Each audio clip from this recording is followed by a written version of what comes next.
नाज़रीन वगण वेझो ज़री ज़मीन तां नौजवान जो लाश हथ कयो वियो आहे। तफ़सील मालूम कयो त नादर मुग़ैरी वगण मां टेलीफोन लाइन ते मौजूद आहे। नादर, कहिड़ा तफ़सील आहिनि, कहिड़ी सुञाणप थी आहे नौजवान जी?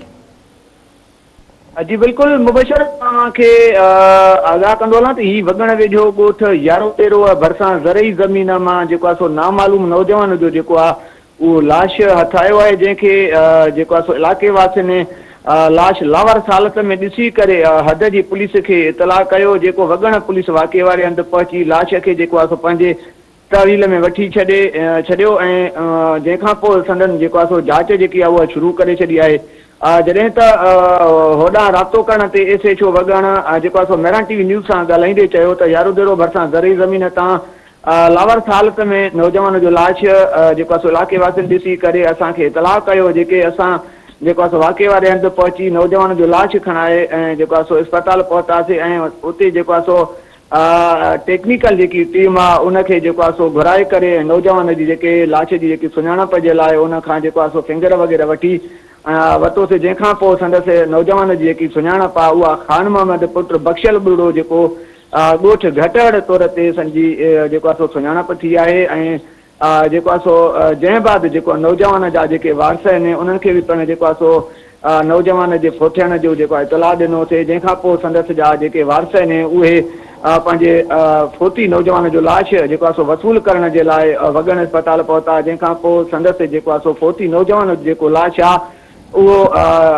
संदसि जे वारसनि खे हवाले करे छॾियोसीं। उनखां बाद में जेको आहे सो नौजवान जा फोती नौजवान जा जेके वारस हुया उन्हनि खां जेको आहे सो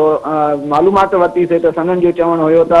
असां पंहिंजे नौजवान जो पोस्टमार्टम वग़ैरह कोन कराईंदासीं ऐं न असांजी कंहिंसां का ज़ाती दुश्मनी आहे। ऐं नौजवान जेको आहे त उहो नशो वापराईंदो हुयो, जेको गुज़िरियल ॾींहुं जेको आहे घरां निकिरी वियो ऐं संदसि सॼी राति ॻोल्हा कईसीं, बावजूदि जेको आहे सो दस पतो न मिलियो ऐं सुबुह असां जेको आहे सो देरि सां ख़बर पई ऐं असांखे इतलाह मिलियो त नौजवान जो लाश जेको आहे त उहो फोत थियल नौजवान जो लाश हथायो आहे, जंहिंखां पोइ असीं वगण अस्पताल पहुतासीं ऐं पुलिस पारां जेको आहे सो लाश असांजे हवाले कयो वियो ऐं असां इन मामले खे जेको आहे सो अॻिते नथा वधी वञणु चाहियूं ऐं नौजवान जो जेको लाश आहे उनखे जेको आहे सो उनजो पोस्टमार्टम बि करणु नथा चाहियूं। हीउ जेको उनजो मौत आहे उहो वफ़ाक़ी तौरु आहे, जंहिंखां पोइ अहिड़े बयान बाद जेको वगण पुलिस पारां ऐं अस्पताल इंतिज़ामिया पारां वारसनि जे राब्ते खां पोइ संदसि फोती नौजवान जो जेको लाश आहे उहो संदसि जे वारसनि हवाले कयो वियो, जंहिंखां पोइ जेको आहे सो फोती नौजवान जा जेके वारस आहिनि उन्हनि पारां जेको आहे सो नौजवान जो लाश एम्बुलेंस ज़रिए खणाए ॻोठ घटड़ पहुता। लाश घर पहुचण ते जेको आहे सो शाम में जेको आहे सो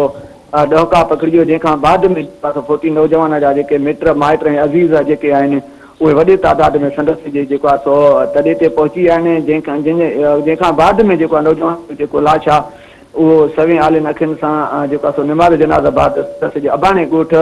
घटड़ जे क़ब्रस्तान में मिटी मां हवाले कयो वेंदो। जी नाज़र मुग़ैरी, महिरबानी तफ़सील ॾियण जे लाइ।